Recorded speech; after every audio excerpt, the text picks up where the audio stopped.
बघा dice चॅप्टरचा tax assistant पूर्व 2017चा प्रश्न काय म्हणतोय, 6 सेंटीमीटर बाजू असलेल्या घनाकार ठोकळा सर्व बाजूंनी लाल रंगात रंगवला.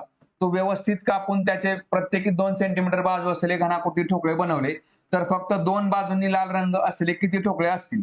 तर बघा घनाची बाजू किती आहे, 6 सेंटीमीटर आहे, बरोबर आहे का? त्याच्यामध्ये 2-2 सेंटीमीटरचे जर बाजूचे ठोकळे बनवले तर 3 ठोकळे निघतात. याचा अर्थ काय, हा 3चा घन आहे. 3चा घन म्हणजे बघा एकूण किती झाले, 3चा घन झाला 27. म्हणजे ह्या घनामध्ये 27 ठोकळे आहेत छोटे छोटे. बघा मग काय करायचं आपल्याला, इथं फक्त एक बाजू काढून घ्यायची घनाची. याच्यामध्ये बघा 1 2 3 1 2 3, ठीक आहे. एक बाजू काढली आपण. याच्यामध्ये काय करायचं बघा, कोपऱ्याला इकडे 3 लिहून टाकायचं. आता याच्यामध्ये फक्त 2 लिहून टाकायचं आणि परत मध्ये किती आला, 1 आला. आपल्याला विचारलंय काय त्यांनी, तर 2 बाजूंनी लाल रंग असले किती ठोकळे असतील? बघा 2 किती दिसतात बघा तुम्हाला, 1 2 3 4. 4 बाजू दिसल्या, फक्त त्याला 3 ने गुणायचं म्हणजे किती आलं बघा, 4 त्रिक 12 म्हणजेच ऑप्शन नंबर 4.